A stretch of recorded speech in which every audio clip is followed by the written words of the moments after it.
લોકસભા ચૂંટણીની તારીખોની જાહેરાત થઈ ચૂકી છે, ત્યારે રાજકોટમાં વિદ્યાર્થીઓનો લોકસભા ચૂંટણી અંગે શું મૂડ છે તે અમારા સંવાદદાતાએ જાણવાનો પ્રયાસ કર્યો. આગામી 23 એપ્રિલના રોજ ગુજરાતમાં ચૂંટણી યોજાવાની છે. લોકશાહીના મહાપર્વની ઉજવણી થવાની છે. ત્યારે સદગુરુ મહિલા કોલેજની ઇંગ્લિશ મીડિયમની જે વિદ્યાર્થીનીઓ આપણી સાથે છે, આપણે એમની સાથે વાત કરીશું.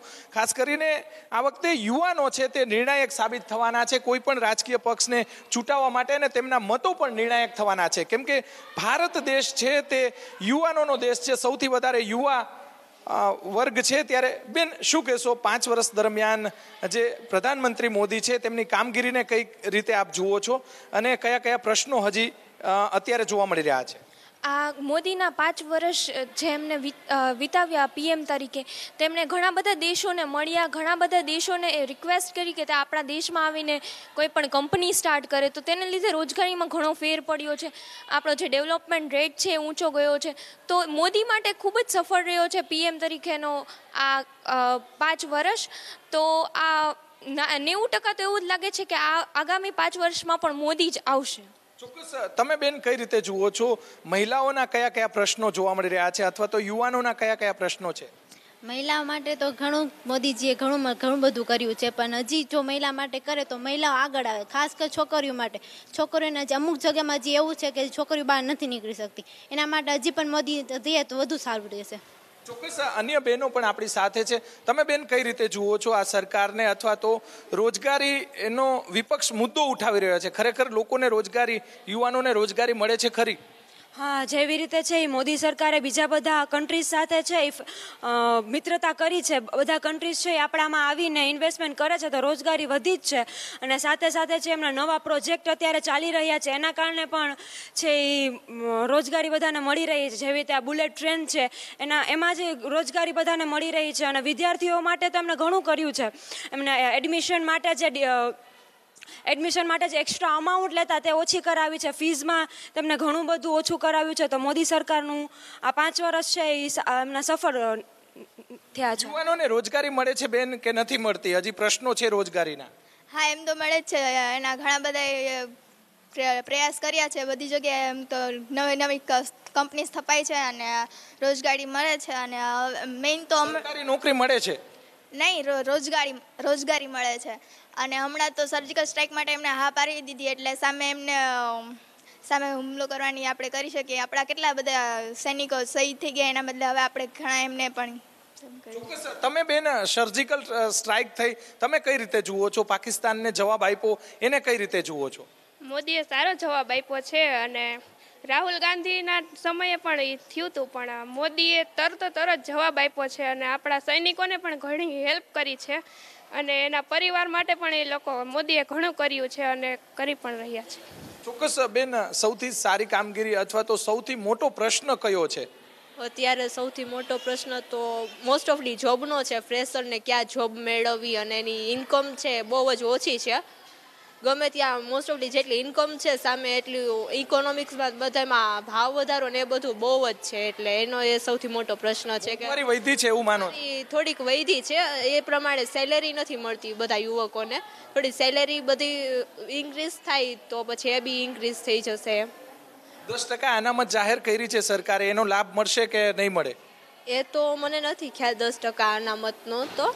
બટ જેટલી સેલેરી છે ને સામે થોડીક મોંઘવારી વધે છે. સેલેરી થોડીક હોય તો મોંઘવારી બે પ્રમાણે વધતી જાય. એમ થોડી મોંઘવારી ઘટી જાય તો સેલેરીમાં એડજસ્ટ થઈ જાય એ રીતે. મધ્યમ વર્ગની શું સ્થિતિ છે આ સરકારની અંદર? તમે બેન શું માનો છો?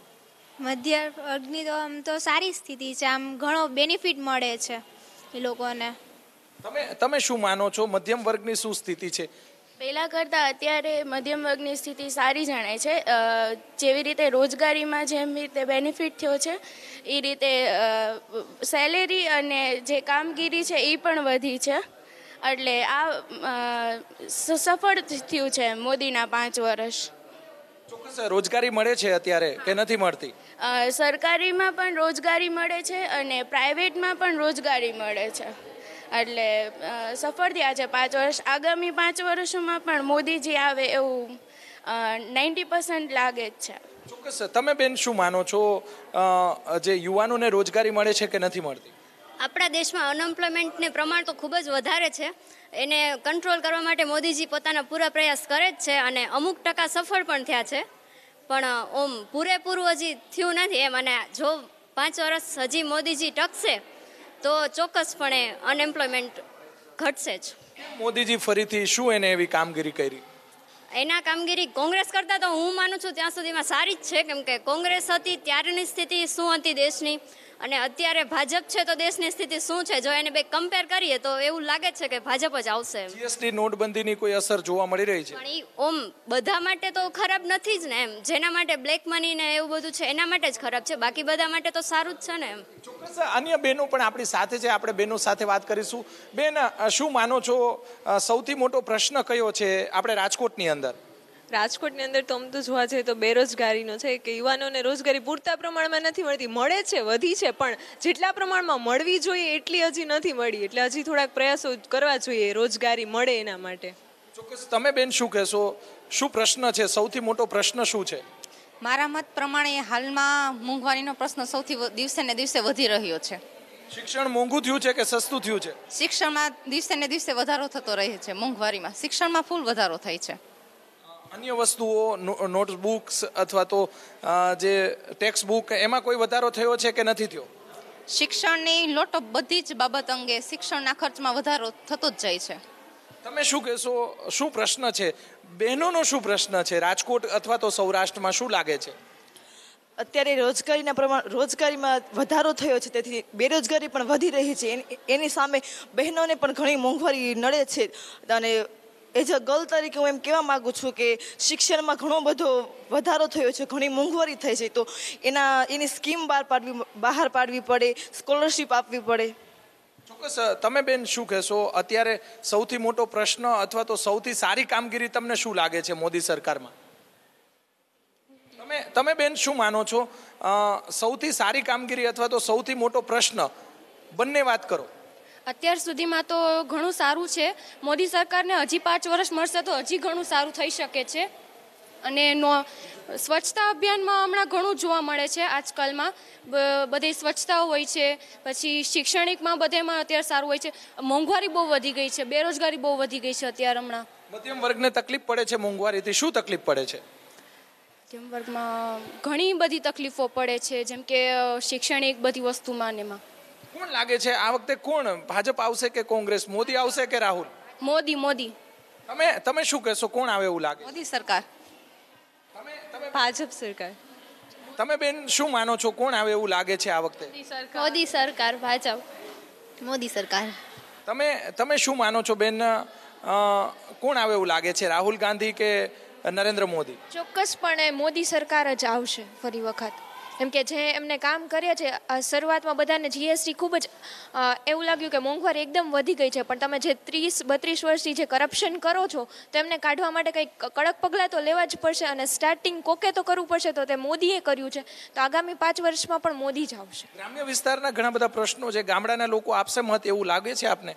ચોક્કસપણે આપશે. તેમ કે મોદી સરકારની લીધે ગામડામાં ક્યાંક ને ક્યાંક સ્તરે સ્વચ્છતા વધી છે, પછી શિક્ષણ અંગે પણ એમના પ્રશ્નો હલ થયા છે, અને ક્યાંક ને ક્યાંક નાના ઉદ્યોગો શરૂ થયા છે, જેમને લીધે ગામડામાં પણ લોકોને રોજગારી મળી રહી છે. ચોક્કસ તમે પણ પહેલી વાર મતદાન કરવાના છો, શું માનો છો આ વખતે, શું લાગે છે તમને? આ વખતે જરૂર મોદી સરકાર જ આવશે. આપણે જ્યારે પાકિસ્તાને હુમલો કર્યો હતો ને એનો આપણે જે રીતે મુંહતોડ જવાબ આપ્યો છે એ ઉપરથી તો એવું જ લાગી રહ્યું છે કે આ વખતે મોદી સરકાર જ આવવાની છે. આની પહેલાં પણ આવા હુમલા થયા છે, પરંતુ આવો મુંહતોડ જવાબ કોઈએ નથી આપેલો. ચોક્કસ રાજકોટ અને જે વિદ્યાર્થીનીઓ આપણી સાથે હતા, તમામ જે વિદ્યાર્થીનીઓ છે તેમને વાત કરી છે લોકસભાની ચૂંટણી આગામી 23 એપ્રિલના રોજ યોજાવાની છે, ત્યારે આ તમામ જે વિદ્યાર્થીનીઓ છે તે પ્રથમ વખત મતદાન કરવાના છે ને તેઓ અત્યારે શપથ પણ અત્યારે લેશે.